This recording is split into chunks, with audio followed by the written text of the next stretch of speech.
Travis here from Team Buffalo. Today I want to talk to you about motion versus progress. Motion, if you think about it conceptually, is just movement, right? It can be in any direction, can be straight, backwards, forward, doesn't matter.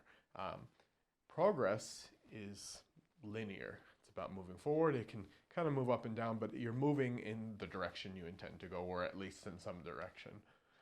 Now, one of the problems I find pretty often with the coaching and the leaders I work with is that we've got two categories. We've got people who are caught in motion. We've got people who are progressing due to direct focused actions.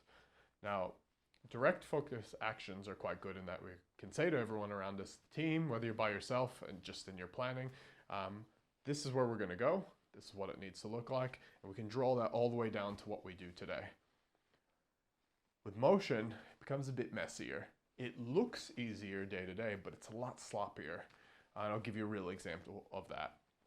So in past, I've worked with teams and they said, look, we want the strategy to look like this. We're going to do a strategic planning. We'll pull down the objectives. All right, cool. Our vision looks like this. And then here's all the actions we're going to do. Great. Time passes. Things kind of change here and there. Get back together in a year and say, where are you at with your strategy? And they say, ooh, didn't quite do this, didn't quite do that, didn't quite do this. And then that process repeats year over year over year. So one of the things I ask is, all right, what have you done each day to move that objective? Well, we can't do something every day. I mean, how are we going to do that? Okay, well, what'd you do this week to move it? Oh, that's a bit tricky. We're so busy. I go, okay, stop. When you think about a really simple analogy about how you're going to get to these big objectives or big vision you have for the organization or even for yourself, if the vision is the mountain, the objectives and actions that support that are your base camps, then the habits you do every day and week are the trails that get you there. And the problem with getting caught up in motion is that the activities such as email, calendar invites, customer crisis, staff issues become your trails. And they might take you this way, they might take you that way, but they're being dictated by other people's activities. And you get caught up in these loops of talking about what you're going to do, but not actually moving forward on those activities. Whereas if you set intention and you time block for things that you need to do, you can quite easily move along a path. I know, you're sitting there going, well, Travis, that sounds really easy, but it's not. Well, discipline is the key ingredient there. And it's really easy to do once you get into the habit of doing it.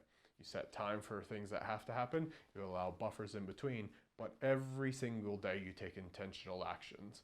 That's one of the things I cover a lot in coaching is, all right, we've got a plan. We've got the actions and objectives. What are the habits you're going to track every single day or every single week that are going to get you where you need to go? If you can't name those, then you're going to have a problem getting to where you need to go because you'll get caught in the motion loop.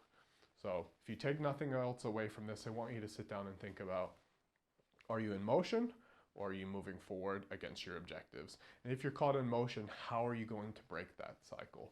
Ask yourself that question every day until you feel like you're genuinely moving forward in the direction you want to. Thanks for watching.